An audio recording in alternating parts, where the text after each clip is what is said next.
વાંચવાની અગવડ અનુભવતા પ્રજ્ઞાચક્ષુઓ સહિત સૌ કોઈને માટે ગુજરાત વિશ્વકોશ ટ્રસ્ટનો નવતર પ્રયાસ શ્રાવ્ય સામાયિક વિશ્વ વિહાર, મુદ્રક, પ્રકાશક અને તંત્રી કુમારપાળ દેસાઈ, સંપાદન પ્રીતિ શાહ, શ્રાવ્ય સંપાદન જે.બી. કવિ અને આર.પી. સોની.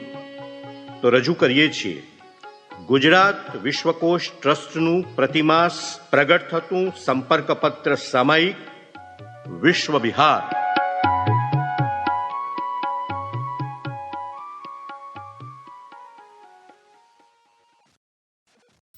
વિશ્વ વિહાર, માર્ચ 2021. ધન સંપત્તિની દ્રષ્ટિએ મુકેશ અંબાણી પછી ભારતના બીજા નંબરના સૌથી શ્રીમંત ઉદ્યોગપતિ છે અઝીમ પ્રેમજી. વિપ્રો કંપનીના સ્થાપક અઝીમ પ્રેમજી ઉદ્યોગપતિ તરીકે તો જાણીતા છે જ, પણ તેથી વધુ ખ્યાત તેઓ દાનવીર તરીકે છે. માનવતાવાદી એવા અઝીમ પ્રેમજીની સંપત્તિ, દાન અને સેવા અંગેની વિભાવના નિરાળી છે.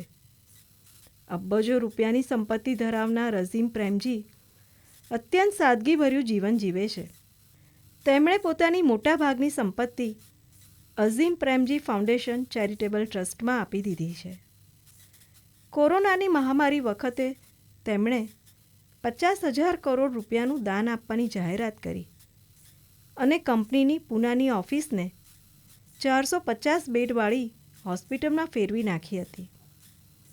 તેઓ માને છે કે શિક્ષણ દ્વારા જ સમાજને સશક્ત અને વિકસિત કરી શકાય છે. આથી તેમણે દેશભરમાં 1600 જેટલી શાળાઓ સ્થાપવાનું આયોજન કર્યું છે, જ્યાં વિદ્યાર્થીઓને 12મા ધોરણ સુધીનું શિક્ષણ નિઃશુલ્ક મળી રહે. સમાજમાંથી પ્રાપ્ત થયેલને સમાજમાં પાછું વાળવાની અદમ્ય ભાવના ધરાવતા આ ઉદાર અને પરોપકારી મહામાનવના ઉદાત્ત ચરિત્ર અને કાર્યો પર પ્રકાશ ફેંકે છે કુમારપાળ દેસાઈ. સાંભળીએ બેલા ઠાકરના સ્વરમાં. આજની વાત. પોતાને માટે સાદાઈ ને અન્યને માટે શિક્ષણ. માંડ વિદાય લઈ રહેલી કોરોના મહામારી વળી વળીને પાછી ક્યાંક ડોક્યું કરીને દેશમાં દહેશત સર્જી જાય છે. આવે સમયે રાષ્ટ્રને માટે સૌથી મોટો પડકાર દેશની વિશાળ જનસંખ્યાને ત્વરિત ગતિએ વેક્સિન ઉપલબ્ધ કરાવવાનું છે. ખાનગી ઉદ્યોગ કંપનીઓ અને સમાજના સહયોગથી 100 રૂપિયામાં એકવાર વેક્સિન આપવાનું આયોજન કરવાનું અને એ રીતે 60 દિવસમાં 5 અબજ લોકોને આવરી લેવાની યોજના અઝીમ પ્રેમજીએ સરકારને સૂચવી છે. ઈસવીસન 2019-20માં 7,904 કરોડનું દાન કરનાર, એટલે કે રોજના 22 કરોડ રૂપિયાનું દાન કરનાર માનવતાવાદી અઝીમ પ્રેમજીની સંપત્તિ, દાન અને સેવા અંગેની વિભાવના સાવ અલગ છે. ભારતનો આ સૌથી ઉદાર માનવી અણધારી સંપત્તિ મેળવીને રાતોરાત દાનેશ્વરી બનેલો નથી. એ કોઈ અઢળક ધન વચ્ચે અંતરાત્માનો અવાજ સાંભળીને સંપત્તિનો ત્યાગ કરનાર માનવી નથી, પરંતુ વિપ્રો કંપનીના સ્થાપક એવા અઝીમ પ્રેમજી અપ્રતિમ પુરુષાર્થ અને નખશીક પ્રામાણિકતાથી અગ્રણી ઉદ્યોગપતિ બન્યા છે અને જેટલી પોતાના ઉદ્યોગ અંગે વ્યવસ્થા કરે છે તેટલી જ માનવતાલક્ષી દાન કાજે તે વ્યવસ્થા કરે છે. એ ઝીણામાં ઝીણી બાબતને લક્ષ્યમાં રાખીને પોતાની સંપત્તિનું દાન કરે છે. એમનું દરેક કાર્ય આયોજનબદ્ધ હોય છે અને એનું આયોજન કેટલાય મહિનાઓ પૂર્વે તૈયાર થઈ ચૂક્યું હોય છે. 1950ના દાયકામાં દક્ષિણ મુંબઈમાં હાજી અલી વિસ્તારમાં 27 વર્ષની વયે એમની માતા ગુલબનુએ વિકલાંગ બાળકોની પ્રેમભરી સંભાળ લીધી. માતાની આ મુખ સેવાનો અઝીમ પ્રેમજી વારસો પામ્યા અને ગાંધીજીના સાદાઈ અને સેવાના વિચારોથી પ્રભાવિત થયા. 1945માં એમના પિતા મોહમ્મદ હાશિમ પ્રેમજીએ સ્થાપેલી western India vegetable products limited નામની કંપની એમને વારસામાં મળી. એ કંપની બોમ્બે સ્ટોક એક્સચેન્જમાં પછીના વર્ષે લિસ્ટેડ થઈ હતી. 1966 સુધી એમના પિતા મોહમ્મદ હાશિમ પ્રેમજીએ આ કંપનીનું સંચાલન કર્યું. 1966માં એમના પિતાનું અવસાન થયું ત્યારે અઝીમ પ્રેમજી સ્ટેનફર્ડ યુનિવર્સિટીમાં એન્જિનિયરિંગના બીજા વર્ષમાં અભ્યાસ કરતા હતા. પિતાનું અવસાન થતાં અભ્યાસ અધૂરો રાખીને એમને કંપની સંભાળવી પડી. એ સમયે એમની કંપની સનફ્લાવર બ્રાન્ડ નામથી ખાવાનું તેલ અને કપડાં ધોવાનો સાબુ બનાવતી હતી. અઝીમ પ્રેમજી ભારત આવ્યા બાદ 1.5 દાયકા સુધી એ વ્યવસાય સંભાળવાની સાથે સાથે બેકરી, હેરકેર પ્રોડક્ટ અને બાળકોને અનુલક્ષીને નવી નવી પ્રોડક્ટ્સનો ઉમેરો કર્યો. 21મા વર્ષે એમણે આ કંપનીનું સુકાન સંભાળ્યું ત્યારે અઝીમ પ્રેમજી કહે છે કે એમની દશા તરવાની આવડત ન ધરાવતા હોવા છતાં કોઈએ એમને સ્વિમિંગ પુલમાં ફેંકી દીધા હોય તેવી હતી. આવે સમયે ડૂબવાથી બચવા માટે વ્યક્તિએ ખૂબ ઝડપથી તરતા શીખવું પડે અને તે માટે તેઓ કૃતનિશ્ચયી હતા. વનસ્પતિ તેલના ઉત્પાદનથી વ્યવસાયનો પ્રારંભ કરનારા અઝીમ પ્રેમજીએ ઇન્ફોર્મેશન ટેકનોલોજી સુધીની લાંબી છલાંગ લગાવીને વિશ્વના ધનિક લોકોમાં પોતાનું નામ સામેલ કરી દીધું. કંપની વિશ્વના 50 કરતાં પણ વધુ દેશોમાં પોતાનો કારોબાર ધરાવે છે. એક સફળ ઉદ્યોગપતિ તરીકે અઝીમ પ્રેમજીની નામના થઈ. છેક અમેરિકા સુધી એમની કંપની વિસ્તરી અને ન્યૂયોર્ક સ્ટોક એક્સચેન્જમાં લિસ્ટિંગ સાથે બીપીએ બિઝનેસની શરૂઆત કરી અને સંપત્તિની પ્રાપ્તિની સાથે સાથે સમાજ સેવા માટે એમણે અઝીમ પ્રેમજી ફાઉન્ડેશનની સ્થાપના કરી. 2004ના વર્ષમાં વિપ્રો કંપનીની આવક $1 અબજ સુધી પહોંચી ગઈ હતી. પછીના વર્ષે તેમની કંપનીના સીઈઓ પદ ઉપર નિમણૂક થઈ અને આજે 28,000થી વધુ કર્મચારીઓની સંખ્યા ધરાવતી આ કંપનીના માલિક અઝીમ પ્રેમજીની અંગત મિલકત $1,05,000 કરોડ રૂપિયા કરતાં પણ વધુ છે. આજે તો વિપ્રો કંપની $6 અબજ પર પહોંચી ગઈ છે. વિશ્વના 54 દેશોમાં 1,30,000 કર્મચારી છે અને 54 દેશોમાં એની શાખાઓ છે.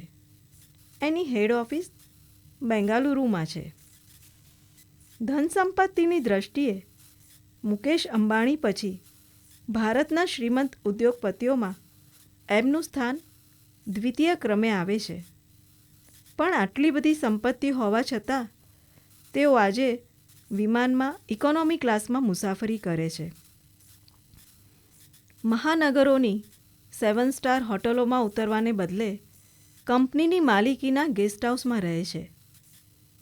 1966માં પિતાના અવસાનને કારણે એન્જિનિયરિંગના બીજા વર્ષમાં અભ્યાસ છોડવો પડ્યો હતો. 30 વર્ષ પછી સમયની થોડી અનુકૂળતા મળતા એમણે એ અધૂરો છોડેલો અભ્યાસ પુનઃ શરૂ કર્યો અને ઇલેક્ટ્રિકલ એન્જિનિયરની પદવી પણ મેળવી.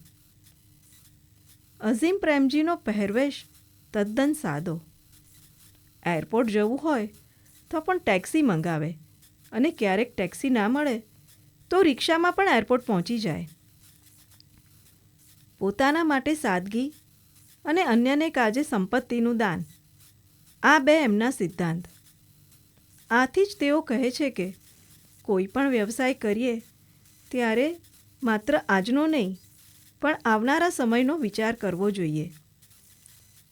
મેળવેલી સંપત્તિને વેડફી નાખવાને બદલે પરોપકારને કાજે એનો ઉપયોગ કરવો જોઈએ. પોતાની આ સત્કર્મની ભાવનાને સાકાર કરવા માટે એક વિશેષ કાર્ય કર્યું.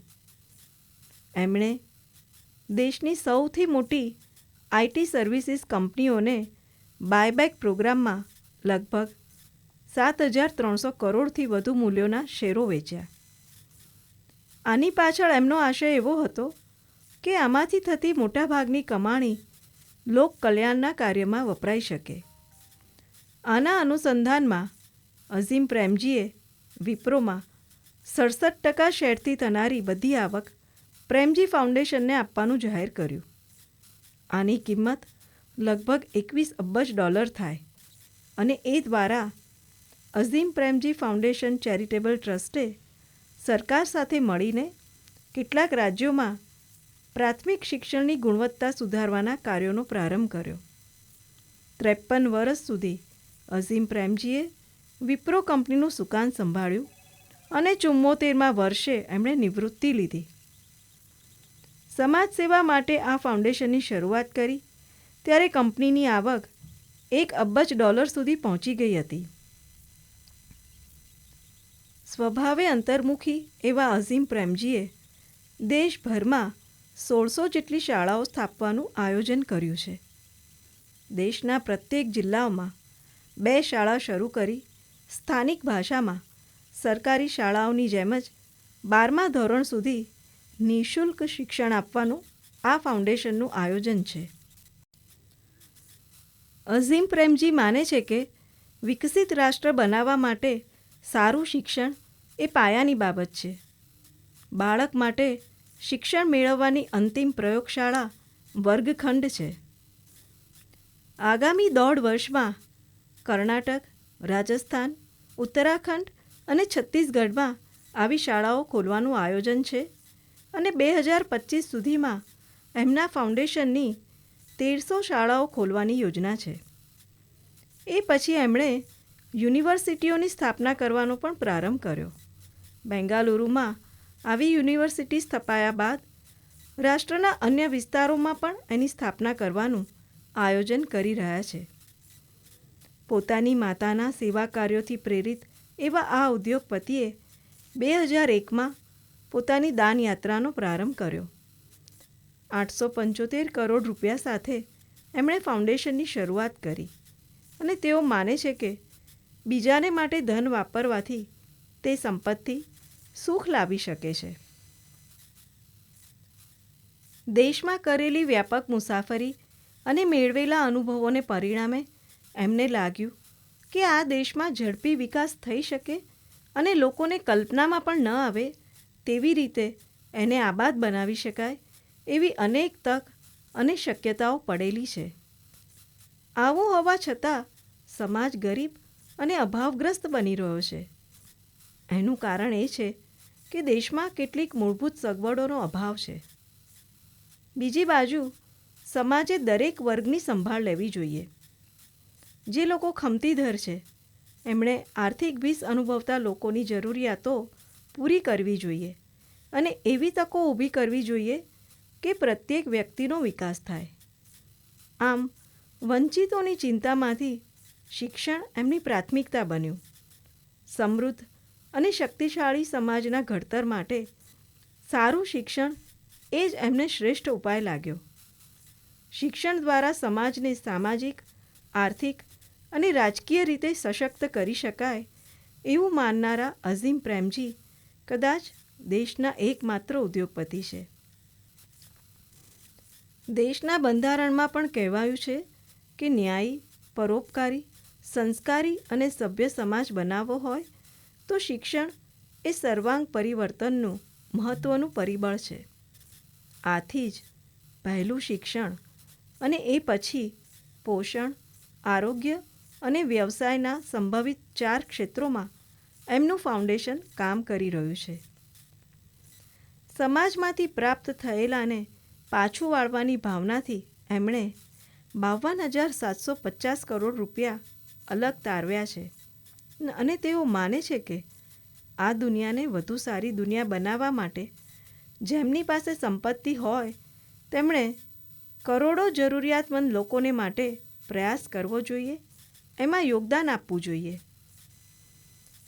તેઓ કહે છે કે વ્યક્તિગત સંપત્તિ એ માત્ર પરિવારમાં જ વહેંચાય તેવું નહીં, પરંતુ એને સખાવતના સ્વરૂપે પણ વહેંચી શકાય. જાહેર જીવનમાં પરોપકાર મહત્ત્વની ભૂમિકા ભજવે છે અને પ્રજાકીય શિક્ષણમાં પરિવર્તનને પોતાના મિશન તરીકે ગણાવતા અઝીમ પ્રેમજી 8 રાજ્યોમાં 35,000 જેટલી શાળાઓ સ્થાપવા કાર્યરત છે. શિક્ષકોની ક્ષમતા, અભ્યાસક્રમનો વિકાસ, યોગ્યતા, પરીક્ષણમાં સુધારા અને સમગ્ર શિક્ષણ પ્રણાલી જેવા પરિમાણો પર આ સંસ્થા કાર્ય કરે છે. સ્વયં અઝીમ પ્રેમજી આ શાળાઓની મુલાકાત લે છે, યુનિવર્સિટીના વિદ્યાર્થીઓ સાથે વાર્તાલાપ કરે છે અને એમને આનંદ એ વાતનો છે કે તેઓ દેશને માટે પ્રતિભાશાળી અને પ્રતિબદ્ધ લોકોને મેળવવામાં નિમિત્તરૂપ બની શક્યા છે. એમના શિક્ષણ સુધારણાના કાર્યોનો વ્યાપ ઘણો વિશાળ છે. વળી વર્તમાન કોરોના મહામારીના સમયે એમણે 50,000 કરોડ રૂપિયાનું ચેરિટીમાં દાન આપવાની જાહેરાત કરી હતી.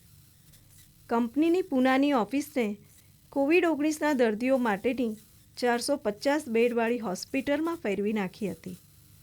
એમની સંસ્થાઓએ કોરોના મહામારી સમયે 1,125 કરોડ રૂપિયાનું દાન આપ્યું છે. 2019ની 30મી જુલાઈએ કંપનીમાંથી નિવૃત્તિ લેનારા અઝીમ પ્રેમજીએ તેમના પુત્ર રિશદ પ્રેમજીને કંપનીનું સુકાન સોંપ્યું ત્યારે એમણે કહ્યું, મેં એક લાંબી અને સંતોષકારક મજલ કાપી છે. હવે મારું ધ્યાન પરોપકાર અને માનવતા તરફ કેન્દ્રિત કરવા મારો સઘળો સમય આપવા ઈચ્છું છું. કુમારપાળ દેસાઈ. આપણા દેશમાં જગદીશચંદ્ર બોઝ, ડૉક્ટર CV રામન, વિક્રમ સારાભાઈ જેવા અનેક મહાન વિજ્ઞાનીઓ થઈ ગયા.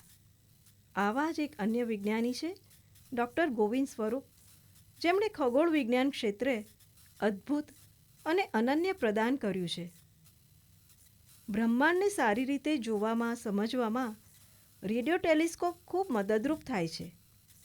પુણેમાં GMRT એટલે કે જાયન્ટ મીટરવેવ રેડિયો ટેલિસ્કોપ વેધશાળા આવેલી છે, જેણે બ્રહ્માંડના અનેક રહસ્યો પામવામાં માનવજાતને સહાય કરી છે. GMRTનો સમગ્ર પ્રકલ્પ ડૉક્ટર ગોવિંદ સ્વરૂપના માર્ગદર્શન હેઠળ તૈયાર થયો હતો. 23 માર્ચે ડૉક્ટર ગોવિંદ સ્વરૂપનો જન્મદિવસ છે. એ નિમિત્તે ચિંતન ભટ્ટ આ મહાન ખગોળ વિજ્ઞાની અને તેમના સંશોધન કાર્યો અંગે વિસ્તૃત માહિતી આપે છે. સ્વર છે અર્પિષાબહેનનો. ભારતની ક્ષિતિજે ઝળહળતો ધ્રુવ તારક. જિજ્ઞાસુઓ માટે ખગોળ વિજ્ઞાન રસનો વિષય રહ્યો છે. બ્રહ્માંડનું અવલોકન કરતાં કરતાં વિજ્ઞાનના કેટલાય નવા નવા સિદ્ધાંતો ઉભરી આવ્યા છે. આપણું જીવન ધોરણ ઉપર લઈ જવામાં વૈજ્ઞાનિક તથ્યોના વાસ્તવિક સ્વરૂપનો સિંહ ફાળો છે. ડૉક્ટર CV રામન કહેતા કે જેમણે ઘનઘોર રાતે આકાશ દર્શન નથી કર્યું તેઓ જીવનના એક અમૂલ્ય અને રોમાંચકારી અવસરથી વંચિત રહ્યા છે. કૃત્રિમ પ્રકાશથી આજે આપણે રાત્રે પણ દિવસ જેવું અજવાળું કરીએ છીએ. વાતાવરણમાં અનેક રીતે પ્રદૂષણ ફેલાવી આકાશી ચંદરવાને ઝાંખપ લગાવીએ છીએ. આવી કલુષિત પરિસ્થિતિમાં શહેરોમાં અને શહેરોની લગોલગ પહોંચેલા ગ્રામ્ય વિસ્તારમાં આકાશી અજાયબીનો સાક્ષાત્કાર કરવો અસંભવ બની ગયો છે.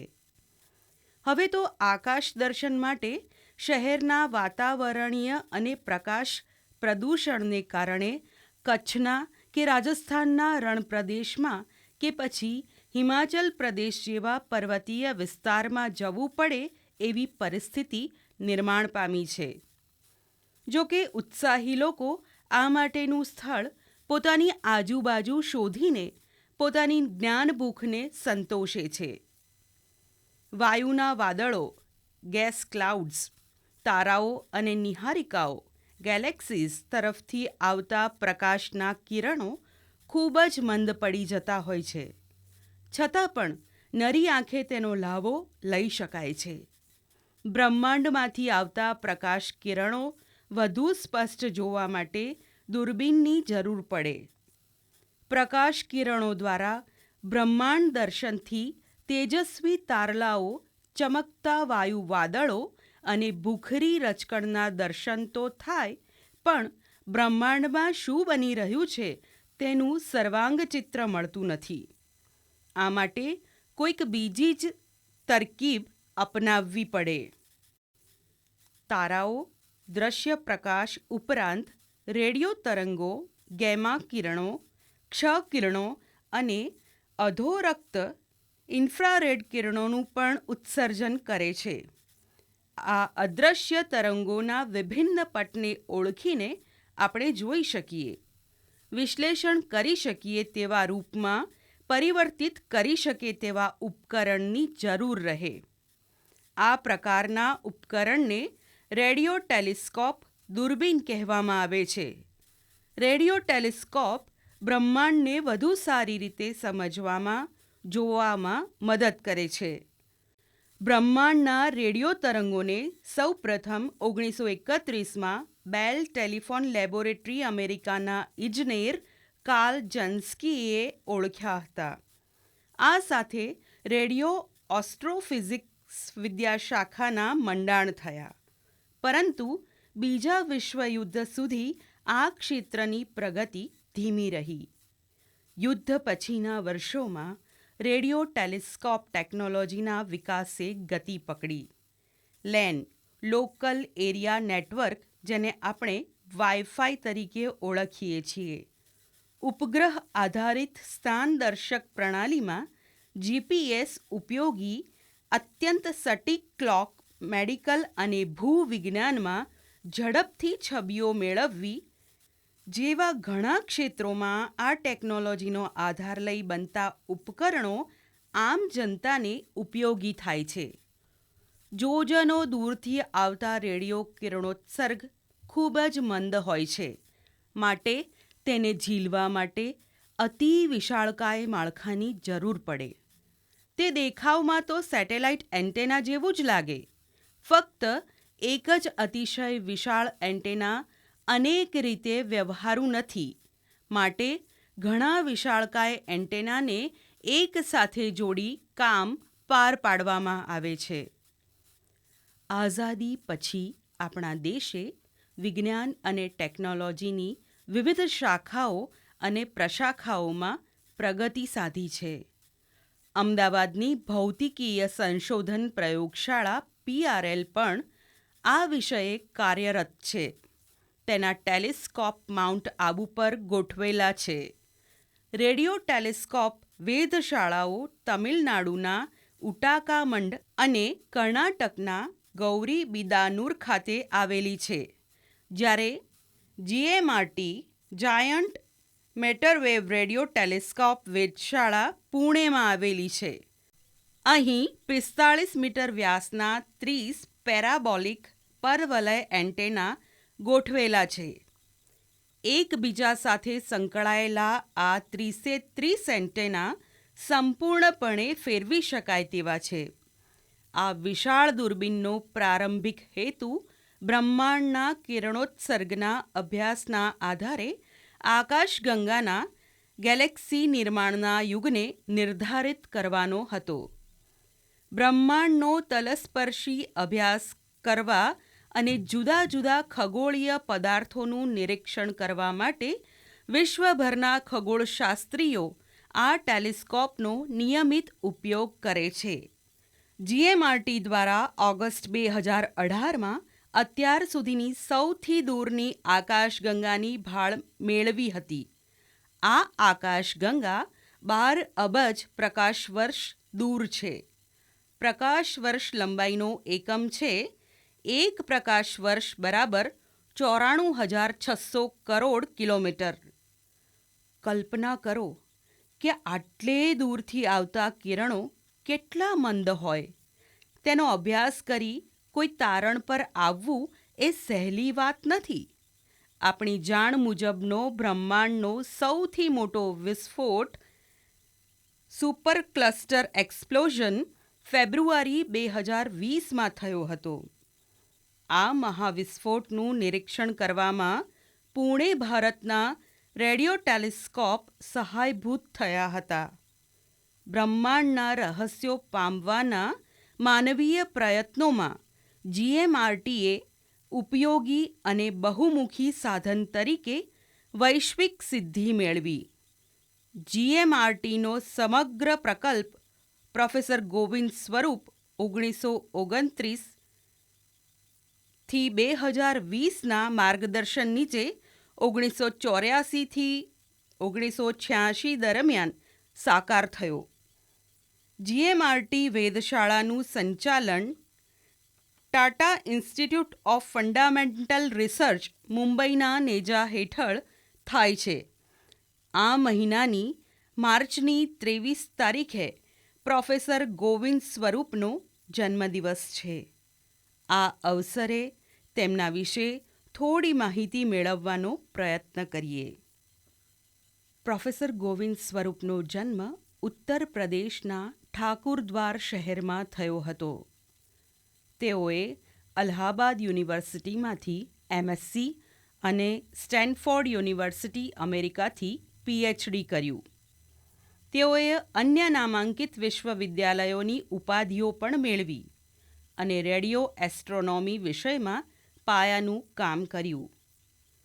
તેઓએ નાવીન્યસભર અને શક્તિશાળી સ્વદેશી વેધશાળા સુવિધાઓનું નિર્માણ કર્યું, જેના પ્રતાપે બ્રહ્માંડના પ્રથમ હરોળના સંશોધનમાં વેગ આવ્યો. તેમના પ્રયત્નોથી આ વિષયમાં વિશ્વવિખ્યાત ગ્રુપનો ભારતમાં ઉદ્ભવ થયો. આજે અનેક વિદ્યાર્થીઓ એસ્ટ્રોફિઝિક્સમાં રસ લેતા થયા છે અને આ વિષયમાં જ પોતાની કારકિર્દી બનાવવાની નેમ રાખે છે. તેમાં ડૉક્ટર સ્વરૂપના પ્રયત્નો છુપાયેલા છે. લંડનની રોયલ સોસાયટી ઉપરાંત અનેક વ્યવસાયિક સોસાયટીઓએ ડૉક્ટર સ્વરૂપને સભ્ય તરીકે આમંત્રિત કરી પોતાનું ગૌરવ વધાર્યું. સંક્ષેપમાં તેઓના કાર્યને નવાજતા કહી શકાય કે તેઓએ સૌર રેડિયો ઉત્સર્જન, આંતરતારાકીય ચમકારા, પલ્સર, મહાવિસ્ફોટના અવશેષો સમા ઝબક ઝબક થતા તારા, ક્વાસાર, રેડિયો સ્ત્રોતના અપૂર્ણ તારા, રેડિયો આકાશગંગાઓ અને બ્રહ્માંડ વિજ્ઞાન, કોસ્મોલોજી ક્ષેત્રોએ મહત્વનું અને અજોડ યોગદાન કર્યું છે. ડૉક્ટર સ્વરૂપે પોતાના જ્ઞાનની સરવાણી 125 શોધપત્રો અને 4 પુસ્તકો મારફતે વહેતી કરી. આ ક્ષેત્રે પ્રદાન બદલ તેમને પદ્મશ્રી, શાંતિ સ્વરૂપ ભટનાગર એવોર્ડ સહિત 25 એવોર્ડથી નવાજવામાં આવ્યા. 7 સપ્ટેમ્બર 2020ના દિવસે પ્રોફેસર ગોવિંદ સ્વરૂપ આ નશ્વર દેહ છોડીને બ્રહ્માંડની વાટે ચાલી નીકળ્યા, પણ તેમના કાર્યનો દીપ સતત ઝળહળતો રહે છે. આ પ્રકાશપુંજના કેટલાક કિરણો IEEE ઝીલ્યા. The institute of electrical and electronics engineering એ ઇલેક્ટ્રોનિક્સ અને ઇલેક્ટ્રિકલ એન્જિનિયરિંગ વ્યવસાયિકોનું સંગઠન છે. અલબત્ત તેમાં વિદ્યાર્થી પાંખ પણ છે. લગભગ 4.25 કરોડ સભ્યો ધરાવતી અને 160 દેશોમાં ફેલાયેલી આ સંસ્થા વિશ્વની સૌથી મોટી આ પ્રકારની સંસ્થા છે. USAમાં મુખ્યાલય ધરાવતી આ સંસ્થાની પ્રવૃત્તિઓ સીમાચિહ્નરૂપ છે. વિજ્ઞાન અને ટેકનોલોજી ક્ષેત્રે અદ્વિતીય ફાળો નોંધાવનાર મહાનુભાવો માટે IEEE તકતી પ્લેન્ક અર્પણ કરી તેમનું બહુમાન કરે છે.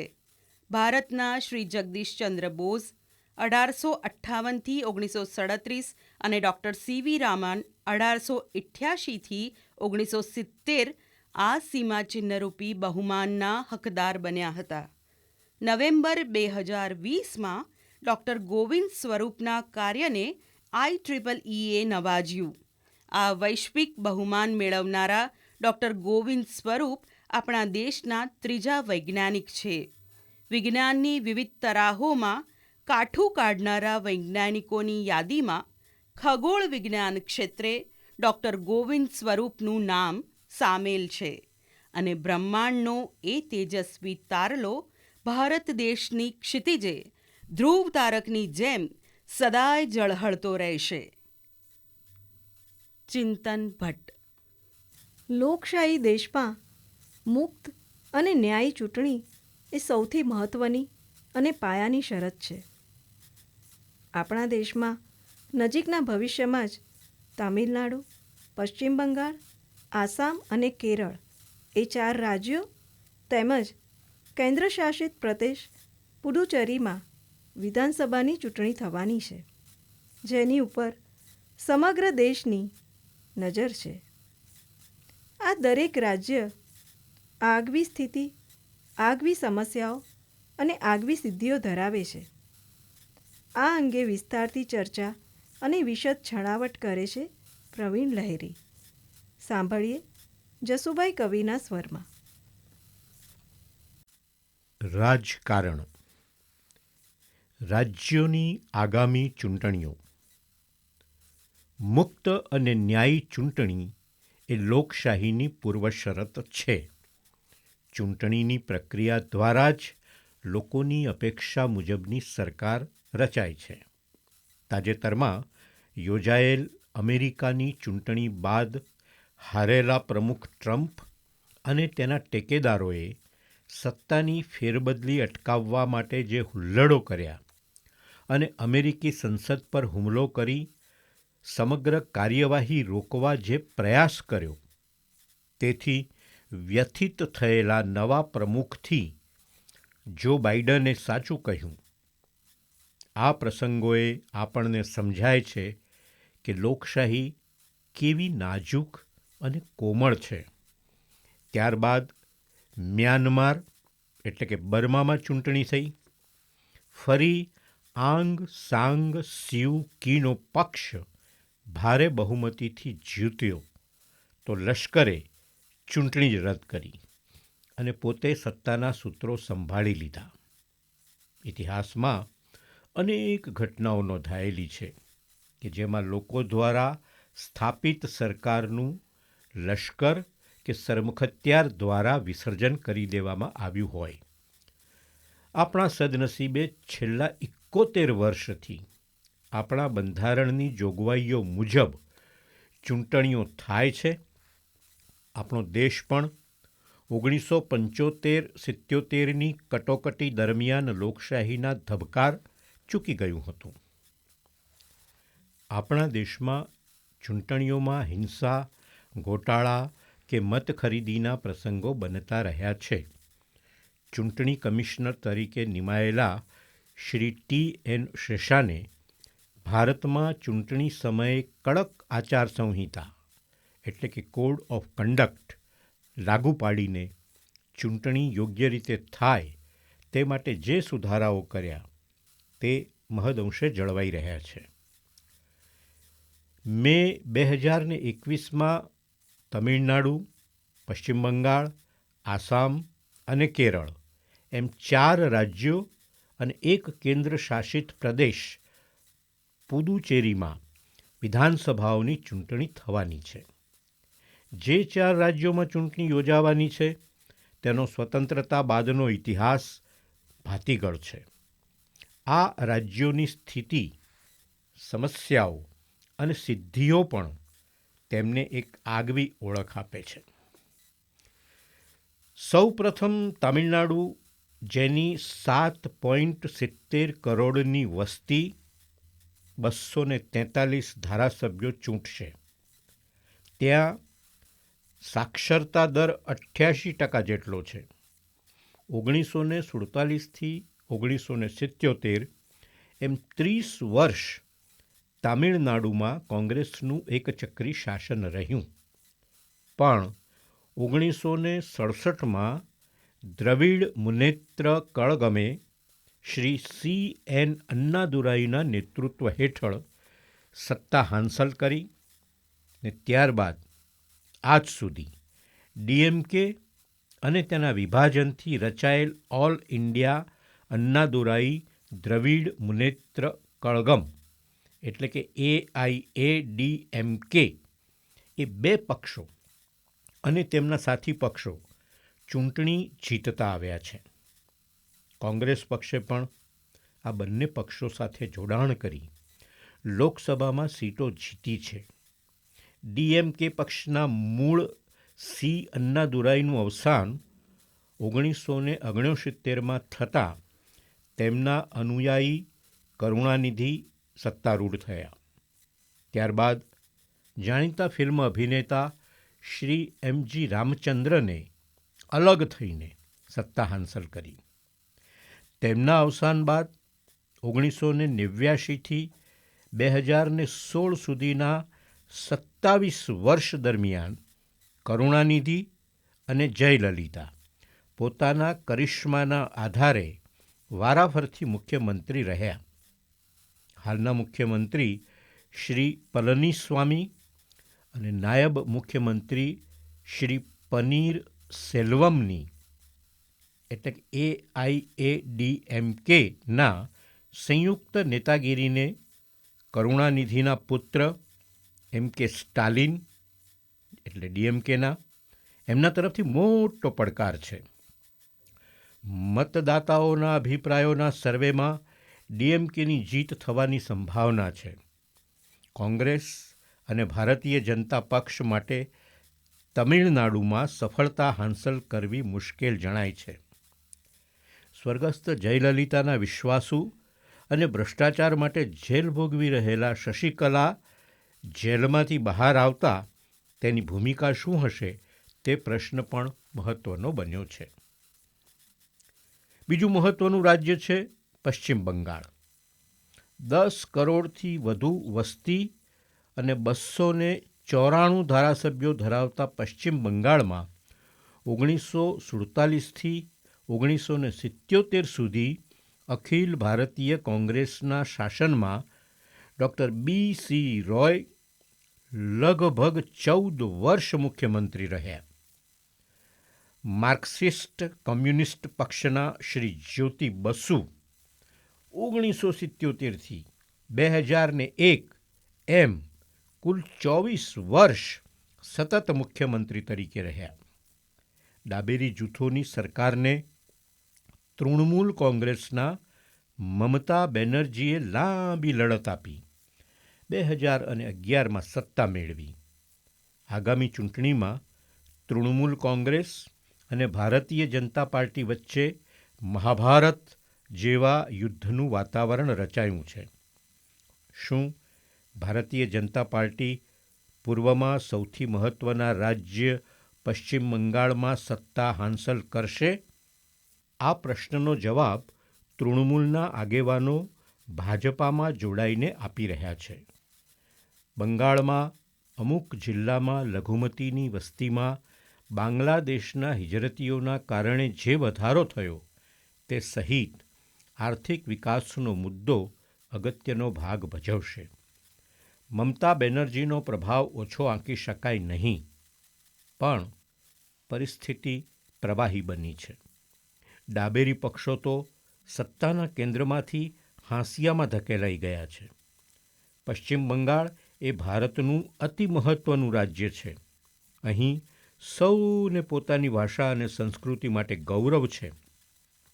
2021ની ચૂંટણી પશ્ચિમ બંગાળના ભાવિ માટે નવી દિશામાં પ્રસ્થાન કરવા માટે ખૂબ મહત્ત્વની છે. 1911 સુધી બ્રિટિશરોની રાજધાની રહેલ કોલકાતા એક જમાનાની આદર્શ નગરી હતી.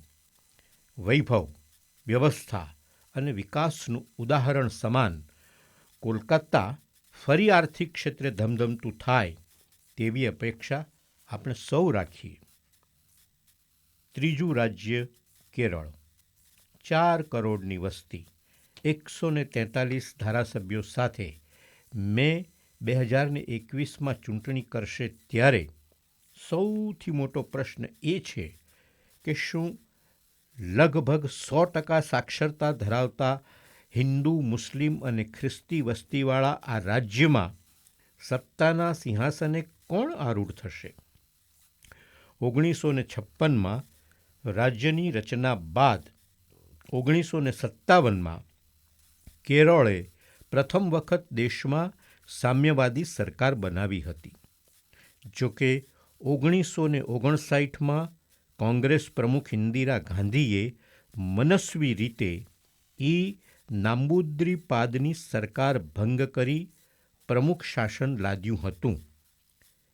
ત્યારબાદ કોંગ્રેસના નેતૃત્વ હેઠળના મોરચા અને ડાબેરી પક્ષો સાથે જોડાતા કોમવાદી પક્ષો વચ્ચે મિશ્ર સરકારો રચાતી રહી છે.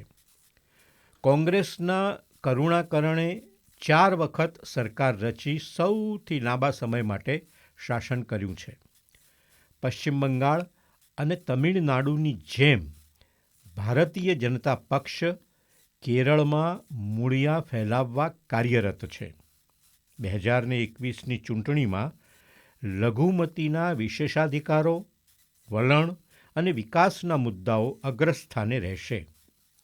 વિદેશમાં મજૂરી કરી રાજ્ય અને દેશને સમૃદ્ધ કરનાર અનેક બિનનિવાસી ભારતીયો સાથે કેરળ આર્થિક અને સામાજિક માપદંડોમાં આગળ છે. હવે કેરળમાં સત્તા હસ્તગત કરવા ખૂબ ઉગ્ર ચૂંટણી જંગ ખેલાય તેવા એધાણ છે. ચોથું રાજ્ય આસામ. ભારતના ચાના બગીચા અને હિમાલયનું ઉત્તમ સૌંદર્ય ધરાવતું રાજ્ય છે. મૂળ પ્રજાની લાગણીને લઈને આસામમાંથી મિઝોરમ, નાગાલેન્ડ, મેઘાલય વગેરે અલગ રાજ્યો બાદ આજે આસામની વસ્તી 3.90 કરોડ છે. આ વસ્તીમાં સ્થાનિક પ્રજા ઉપરાંત બાંગ્લાદેશ અને પશ્ચિમ બંગાળમાંથી આવેલા હિન્દુ મુસ્લિમોના નાગરિકત્વ અંગે વિવાદ છે. ભારત સરકારે સિટીઝન એમેન્ડમેન્ટ એક્ટ CAA દ્વારા વિસ્થાપિતોને નાગરિક બનાવવાનો કાયદો કર્યો છે. તે સામે આસામમાં વિરોધ છે. 2016માં પ્રથમ વખતે ભારતીય જનતા પક્ષની સરકાર રચાય છે. તે પુનઃ ચૂંટણી જીતશે કે જૂના ગઠબંધનો ફરી સત્તા હાંસલ કરશે તે અંગે કંઈ પણ કહેવું અશક્ય છે. આસામમાં કોંગ્રેસના તરુણ ગોગોઈ લગભગ 15 વર્ષ, BP ચાલિહા 12 વર્ષ અને આસામ ગણ પરિષદના પ્રફુલ્લ કુમાર મોહંતો 10 વર્ષ શાસન કરી ચૂક્યા છે. આસામ આમ સરહદી રાજ્ય છે. ત્યાંની પ્રજામાં અજંપો છે, બેરોજગારી છે અને પૂરના કારણે થતી તારાજી રોકવાની સમસ્યા પણ છે. આ 4 રાજ્યો ઉપરાંત કેન્દ્ર શાસિત પ્રદેશ પુદુચેરીમાં પણ ચૂંટણી થશે. તાજેતરમાં કોંગ્રેસના મુખ્યમંત્રી નારાયણ સ્વામીએ બહુમતી ગુમાવી, સરકારે રાજીનામું આપ્યું. હવે રાષ્ટ્રપતિ શાસન હેઠળ આ કેન્દ્રીય પ્રદેશ તમિળ ગૌરવના આધારે રચાયેલા DMK, AIMK, કોંગ્રેસ કે ભાજપની તરફેણ કરશે તે નક્કી કરવામાં લોકો ભારત સરકારનો મહત્તમ લાભ લઈ શકાય તેવી લાગણી સાથે ભારતીય જનતા પક્ષની તરફેણ કરે તો નવાઈ નહીં. આગામી 3 માસ બાદ આ ચૂંટણીઓના પરિણામો દેશમાં ભવિષ્યમાં સત્તાની હોડમાં કોણ આગળ રહેશે તેનો સંકેત જરૂર આપશે. પ્રવીણ ક. લહેરી. કપડવન શહેરે આપણને 2 વિશિષ્ટ વ્યક્તિઓની ભેટ ધરી છે. એક કવિ રાજેન્દ્ર શાહ અને બીજા કલાકાર તૈયબ મહેતા. ગુજરાતી સાહિત્યમાં કવિવર રાજેન્દ્ર શાહનું પ્રદાન અનન્ય છે. તે જ રીતે ચિત્રકલાના ક્ષેત્રે તૈયબ મહેતાએ કરેલ સર્જન પણ અજોડ છે. પોતાની વિશિષ્ટ ચિત્રશૈલીથી પોતાના સર્જન કાર્યમાં આગવી છાપ ઉપસાવનાર તૈયબ મહેતા ફક્ત આપણા દેશમાં જ નહીં, વિદેશોમાં પણ ખ્યાત છે. તેમના ચિત્રો આપણા દેશનું ગૌરવ છે. આવા અનોખા અને વિશિષ્ટ કલાકાર અને તેમની કલાકૃતિઓ અંગે રોચક માહિતી આપે છે રમેશ બાપાલાલ શાહ. સ્વરાંકન જસુભાઈ કવિ. કલા વાર્તા આપણા દેશનું ગૌરવ. કપડવંજ શહેરે આપણને બે વ્યક્તિ વિશેષ આપ્યા છે, કવિ રાજેન્દ્ર શાહ અને કલાકાર તૈયબ મહેતા. ગુજરાતી સાહિત્ય નિમિત્તે રાજેન્દ્ર શાહ ખ્યાત છે. ચિત્રકળામાં દેશ વિદેશમાં ખ્યાત તૈયબ મહેતાએ પોતાની વિશિષ્ટ અને અજોડ ચિત્રશૈલીથી પ્રભાવિત કર્યા છે. કવિવર રવિન્દ્રનાથ ટાગોર અને શાંતિનિકેતનના પ્રભાવે આ બંનેએ પોતાના સર્જન કાર્યમાં વિશેષ છાપ ઊભી કરી છે. 1925માં સાધારણ દાઉદી વોરા પરિવારમાં જન્મેલા તૈયબનો અર્થ થાય છે તૈયબ બરાબર શુદ્ધ. તો તૈયબના પિતાનો સિનેમા થિયેટરનો વ્યવસાય હતો. તૈયબ 1944માં મેટ્રિક થયા પછી ફિલ્મ એડિટિંગનું કામ શીખ્યા. એ જ લાઇનમાં આર્ટ ડિરેક્ટર થવાની ઈચ્છાથી સર જે આર્ટ સ્કૂલમાં જાણીતા કલાકાર શિક્ષક S.B. પલસીકરના હાથ નીચે અભ્યાસ કર્યો. સારી રીતે ઘડાયા અને તેમની પ્રેરણાથી ચિત્રકાર થવાના સંયોગ પ્રબળ બન્યા. વળી તેમની સાથેના આર્ટ સ્કૂલના અન્ય વિદ્યાર્થીઓ ગાયતોન્ડે, રઝા, હુસૈન, અકબર પદમશી, કિશન ખન્ના વગેરેની મૈત્રી પણ કારગત બની. કળાના વધુ અભ્યાસ માટે તેઓ 5 વર્ષ યુરોપ અમેરિકામાં પણ રહ્યા. પશ્ચિમના કલા સંસ્કારો નજીકથી સમજવા કોશિશ કરી. યુરોપમાં મોડર્ન આર્ટ શૈલીનો વ્યાપ અમેરિકા અને અન્ય દેશોમાં પણ ફરી વળ્યો હતો. જે આર્ટ સ્કૂલના સાથી મિત્રોએ 1947માં Bombay progressive artist group PAG બનાવીને દેશની ચિત્રકળા શૈલીમાં બદલાવ લાવીને કળાના નવા યુગના એધાણ આપ્યા જ હતા. વિશ્વ પ્રસિદ્ધ બંગાળ સ્કૂલના દેશભરમાં પથરાયેલા જબરજસ્ત પ્રાધાન્યને માત કરવું આસાન ન હતું.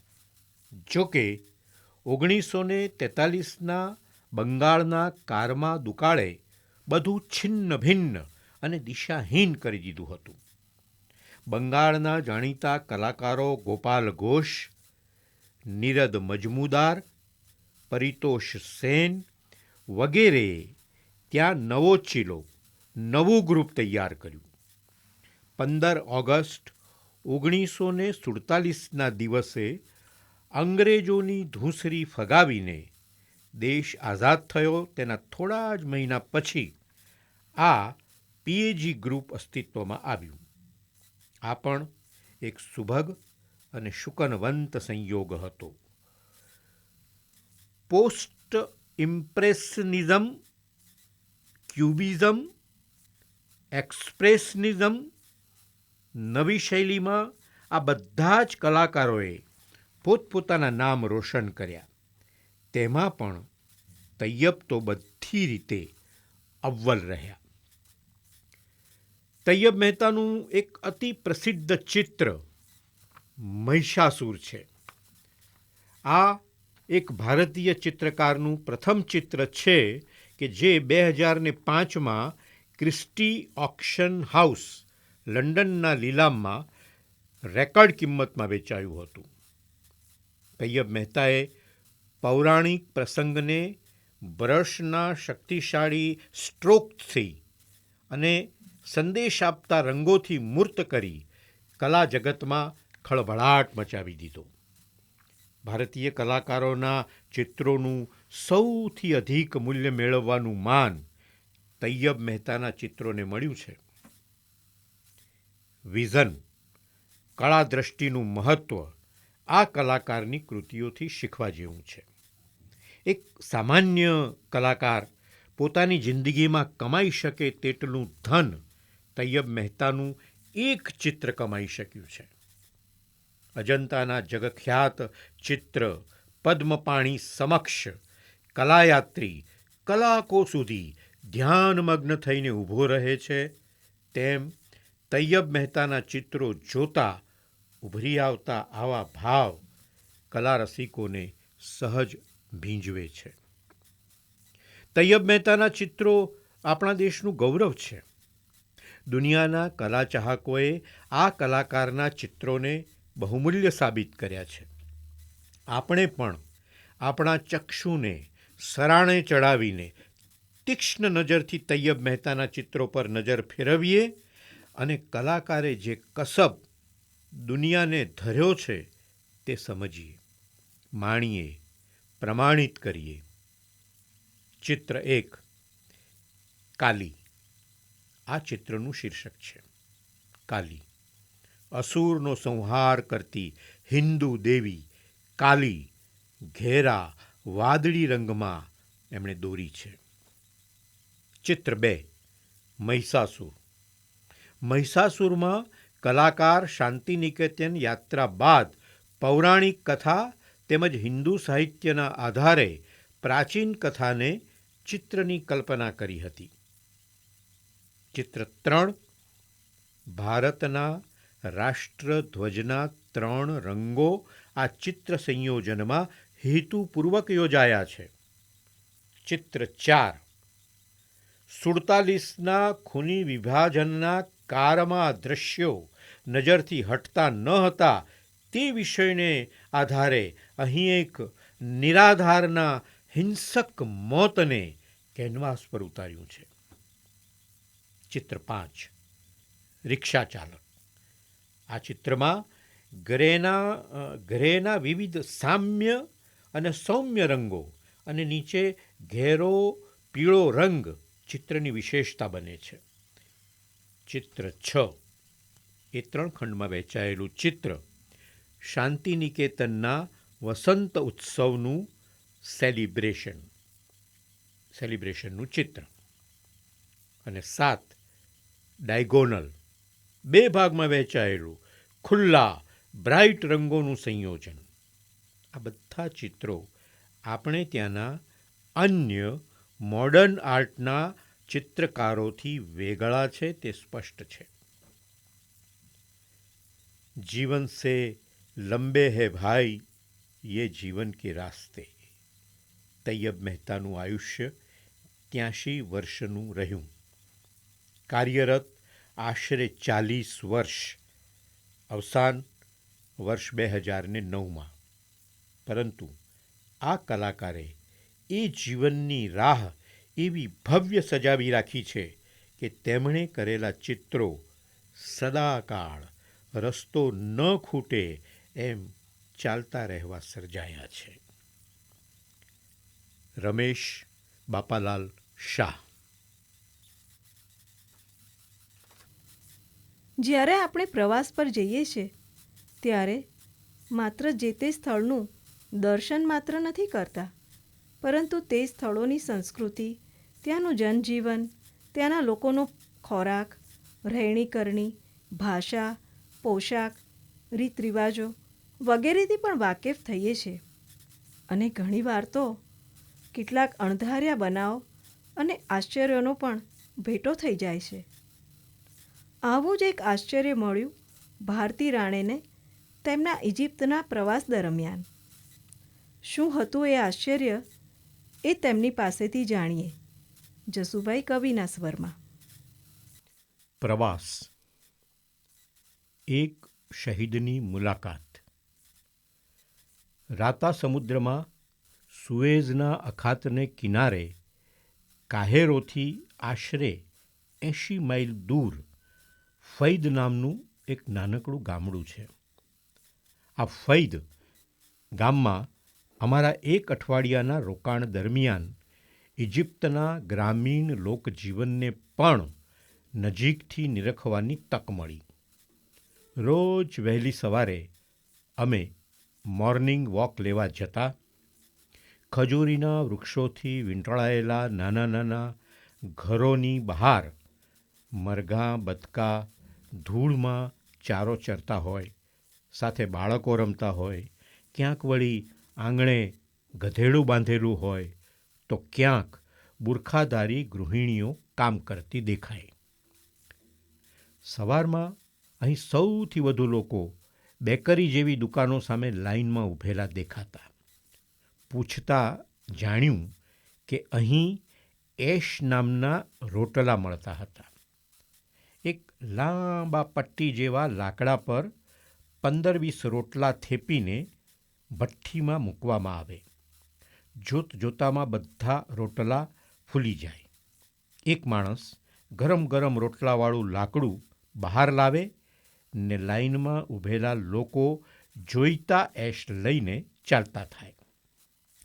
લાઈનમાં સ્ત્રીઓ અને બાળકો વધારે દેખાય. પુરુષો જવલ્લે જ દેખાય. એમનું કામ કદાચ ગરમ ગરમ એશનો નાસ્તો કરવાનું જ હશે. ઇજિપ્તના એ રોટલા અમને ભાવી ગયેલા.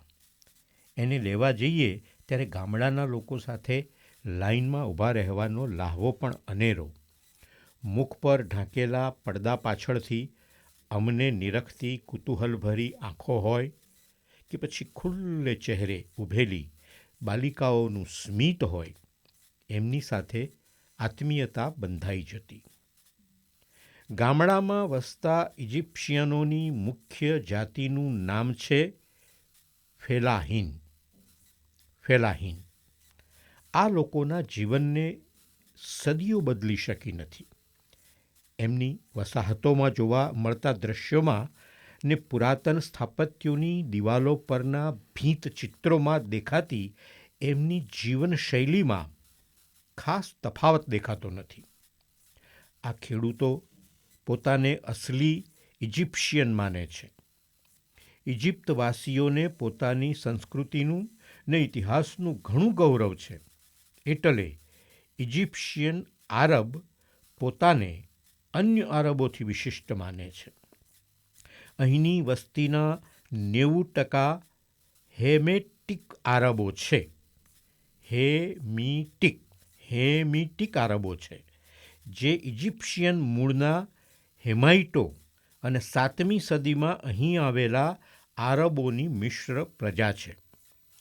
કેટલાક ઘેરા વાનવાળાઓમાં નુબિયન લોહી છે. કેટલાક ઉજળા વાનવાળા તુર્ક લોકોના વંશજો છે, તો વળી કેટલાક કાળા ભમ્મર વાળવાળા લોકોની પાશ્ચાત્ય ભૂમિકા સિરિયન છે. ઇજિપ્તમાં 2 લઘુમતી કોમ છે. એક તો ઊંચા પાતળા શ્યામલ વર્ણના નુબિયન લોકો. નુબિયન સ્ત્રીઓ હોઠ પર કલાત્મક છુંદણાનો શણગાર કરે છે.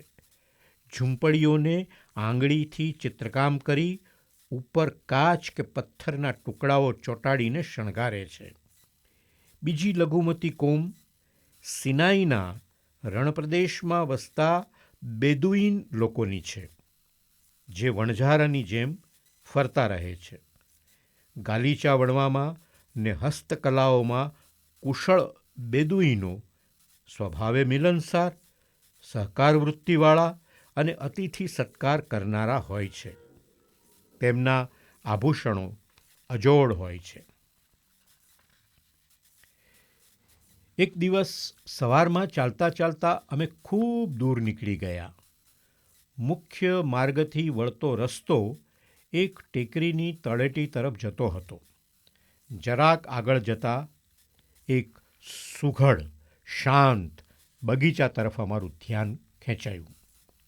પથ્થરોની કમાન, એની ઉપર જરાક ખૂણો કાઢ્યો હોય તેવું પ્રવેશ દ્વાર ને એની પાછળ દૂર ઊંચા થાંભલા પર ઈસુનો ક્રોસ દેખાતો હતો.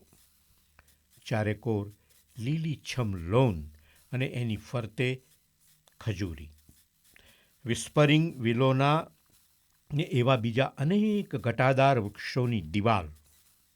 જરાક અંદર ડોકિયું કરતાં સમજાયું કે એ બગીચો નહીં પણ કબ્રસ્તાન હતું. પ્રવેશદ્વાર પરની તકતી કહી રહી હતી કે બીજા વિશ્વયુદ્ધ વખતે અહીં થયેલી અથડામણોમાં શહીદ થયેલા દેશ વિદેશના અનેક સૈનિકોના મૃતદેહોને પોતપોતાના દેશમાં મોકલવા શક્ય ન હોવાથી એ સૌને અહીં બાઅદબ દફનાવવામાં આવ્યા છે. અમે કુતૂહલવશ અંદર પ્રવેશ્યા. લશ્કરી અદબથી હાર બંધ ગોઠવાયેલી કબરો, એની ઉપર મૂકેલી એક સરખા કદની તકતીઓ, દરેક કબરની આગળ ઉગાડેલો ફૂલછોડ, દુનિયાના આ અજાણ્યા ખૂણે બેફરિયાદ ફના થઈ જનારા કોઈના લાડકવાયાઓની હાર બંધ નિઃશબ્દ શિસ્તબદ્ધ કબરો, પ્રિયજનના આંસુઓના અભિષેકથી વંચિત પ્યાસી કબરો. અહીં કોઈ સ્મૃતિ શ્રદ્ધાના પુષ્પો ચડાવવા આવતું નથી, કોઈ આંસુ સારવા આવતું નથી. દાયકાઓ વીતી ગયા, અહીં કાંઈ બનતું નથી. બસ એમની યાદમાં ઝૂરેલા સ્વજનોના આંસુઓ કોઈ અજાણ્યા માળીએ ઉગાડેલા ફૂલો ઉપર ઝાકળ બનીને ઝળક્યા કરે છે. દરેક કબર પર હૃદયસ્પર્શી લખાણ હતું. એક કબર પર લખ્યું હતું, આપણે જેને મૃત્યુ પામેલા કહીએ છીએ એ તો માત્ર આપણાથી વહેલા ગયેલા છે. બીજી એક તકતી પર લખ્યું હતું, આપણે જેને પાછળ મૂકી જઈએ છીએ તેમના હૃદયમાં જીવવું એ અમરત્વ છે. વાંચતા વાંચતા એક તકતી જોતા અમારા પગ થંભી ગયા, જાણે વીજળી પસાર થઈ ગઈ હોય. સેમ્યુઅલ ઇન્ડિયન એન્જિનિયર્સ, 12મી માર્ચ 1942, ઉંમર 19 વર્ષ. માત્ર 19 વર્ષની ઉંમરે અહીં ઇજિપ્તની ભૂમિ પર ફના થઈ જનાર ભારતીયની કબર પર અમે અનાયાસે આવી પહોંચ્યા હતા. કોણ હશે એના મા બાપ? એમને ખબર પણ હશે કે એમનો લાડકો અહીં ચીર નિંદ્રામાં પડેલો છે. અમે કબ્રસ્તાનના રખેવાળ પાસેથી રજિસ્ટર માગીને સેમ્યુઅલનું નામ એમાં શોધ્યું. એના પિતાનું નામ અલ્લા રખ્ખા હતું ને માતાનું નામ કરીમા બીબી. વિઝિટ બુકમાં કોઈ મુલાકાતીના નામ નહોતા, એટલે એ સ્પષ્ટ હતું કે કોઈને ખબર જ નથી કે એની લાશ અહીં દફનાવાયેલી છે. વિચારતા જ કમકમાટી થઈ આવી કે ગોળીઓથી વિંધાઈને એણે આ અજાણી જગ્યાએ પ્રાણ છોડ્યા હશે. પછી એને કોઈએ છેલ્લી વિદાય પણ નહીં દીધી હોય, કોઈ એને ભેટીને રડ્યું પણ નહીં હોય. પ્રતીક્ષાભરી આંખોને કોઈએ હથેળી વડે ઢાંકીને બંધ નહીં કરી હોય. કોફિન પર નખાતી માટી કોઈના આંસુએ ભીની પણ નહીં થઈ હોય. અમે આંસુ ભીની આંખે રજિસ્ટરમાં અમારા નામ લખીને નોંધ્યું કે અમે અમારા આ શહીદ દેશબંધુને સલામી આપીને એને અશ્રુ અંજલિ અર્પીએ છીએ. મન ફરી ફરીને એક જ પ્રશ્ન પૂછતું રહ્યું, શા માટે થાય છે આ યુદ્ધો? શા માટે? શા માટે નવલોહિયા યુવકોની લાશો આમ રઝળે છે? એના આ બલિદાનથી કોને શું ફરક પડ્યો હશે? ક્યાં સુધી લોહીને વહાવતા રહેવાનું? કબ્રસ્તાનો રચાતા જોયા કરવાના ને આમ જ બે ચાર આંસુ વહાવી કૃતજ્ઞતા અનુભવવાની. આ કબ્રસ્તાનો આપણા ખેતરોને ને આપણી ખુશહાલીને ગળી જાય એ પહેલાં કાંઈ થઈ ન શકે? રાજ્ય સત્તાઓની ઘેલછાને કારણે વહેતા રહેતા લોહીનો કોઈ ઉપાય જડતો નથી. માત્ર એટલો સંતોષ લઈને પાછા ફરીએ છીએ કે સળગતા રેગિસ્તાન વચ્ચે કોઈની રાહ જોતી સેમ્યુઅલની કબર હવે સ્વજનોના આંસુ વગર સાવ કોરી નથી. ફૈદ ખાતેના રોકાણના છેલ્લા દિવસે સેમ્યુઅલને છેલ્લી વાર મળવા જવાની ઈચ્છા અમે રોકી ન શક્યા. વિદાય વેળાનું એક ફૂલ અને 2 આંસુ એની કબર પર મૂકીને અમે પાછા ફર્યા. ભારતી રાણી. આ દુનિયામાં સૌથી વધુ ચંચળ જો કોઈ વસ્તુ હોય તો તે માનવીનું મન છે. જરાક વાર માટે પણ તે સ્થિર ના રહે. ક્ષણભરમાં તો ક્યાંનું ક્યાં ફરી વળે. મનને વશ કરવું એ અત્યંત કઠિન કામ છે.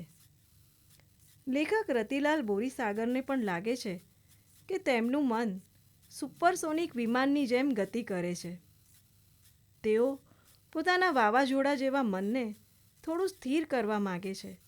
તેની ગતિ થોડી ધીમી થાય એવું ઈચ્છે છે અને તેમ કરવાના તેમના પ્રયત્નો અનાયાસે હાસ્યના સ્પંદનો જગાવે છે. આ મંજી મુસાફરની વાત જાણીએ રતિલાલ બોરીસાગર પાસેથી, જેને સ્વર આપ્યો છે જસુભાઈ કવિએ. હાસ્ય. મનજી મુસાફર. ગીતાના 6ઠ્ઠા અધ્યાયમાં એક શ્લોક છે. આ શ્લોકમાં અર્જુન શ્રી કૃષ્ણને કહે છે, હે કૃષ્ણ, મન ઘણું ચંચળ, વિહવળ બનાવી દેનારું, બળવાન અને હઠીલું છે. આથી એને વશ કરવાનું વાયુને વશ કરવા જેટલું અતિ દુષ્કર છે એમ હું માનું છું. મનને વશ કરવાનું કામ વાયુને વશ કરવા જેવું અતિ કઠિન કાર્ય છે એવો અર્જુનનો જ નહીં, મનુષ્ય માત્રનો અનુભવ છે. મનુષ્ય માત્રનું મન ચંચળ છે. જોકે મેં ક્યારેય ભગવાનને ફરિયાદ નથી કરી, પણ કોણ જાણે કેમ મને કાયમ એવું લાગ્યું છે કે મારું મન બીજાઓના મન કરતાં વિશેષ ચંચળ છે. બીજા મનુષ્યોના મન વાયુ જેવા ચંચળ હશે, પણ ધીમે ધીમે છટાથી કુસુમ રજલઈ ડોલતો વાયુવાય એના જેવા ચંચળ હશે. જ્યારે મારું મન વાવાઝોડા જેવું છે. ક્ષણવારમાં અત્યંત તીવ્ર ગતિથી એ ક્યાંયનું ક્યાંય ઘૂમી વળે છે. મારા મનને ગુંદર કે ફેવિકોલનું કટિંગ લગાડવાનું ભગવાન બિલકુલ ભૂલી ગયા હશે એમ હું માનું છું. આ કારણે કોઈ વાત પર એ સહેજ વાર પણ ચોંટતું નથી. મારા મનનો વિચાર કરું છું ત્યારે મારા એક મિત્રની ઓફિસનો પટાવાળો યાદ આવે છે. એક સરકારી કચેરીમાં કામ કરતાં કરતાં મારા એક મિત્રની ઓફિસમાં એક પટાવાળો છે. એને સાહેબ કહે, જા આ કાગળ ઝેરોક્સ કરાવી લાવ. એટલે એ કાગળ ઝેરોક્સ કરાવવા નીકળે. દરમિયાન બીજું કોઈ એમ કહે, 2 ચા લાવી આપ. તો ફાઇલનો ત્યાં જ પરિત્યાગ કરીએ ચા લેવા મહાપ્રયાણ આદરે. પણ વચ્ચે જ કોઈ જરા શાહને બોલાવતો એવું કહે તો ચા લાવવાનો ઉપક્રમ તજી શાહને સંદેશો પહોંચાડવા નીકળી પડે. આ દરમિયાન બીજું કોઈ વચ્ચેથી એને ન બોલાવે તો એ શાહને સંદેશો અચૂક પહોંચાડે, પણ ત્યાં સુધીમાં અગાઉ સોંપવામાં આવેલા બધા કામ એ ભૂલી ગયો હોય. એટલે શાહને સંદેશો પહોંચાડી પાછો સ્વસ્થાને આવી બેસી જાય. એની નિષ્ઠામાં કોઈ ઉણપ નથી ને એની ચંચળતાનો કોઈ ઉપાય નથી. મારું મન અદ્દલ આ પટાવાળા જેવું છે. એની ચંચળતાને કોઈ સીમા નથી.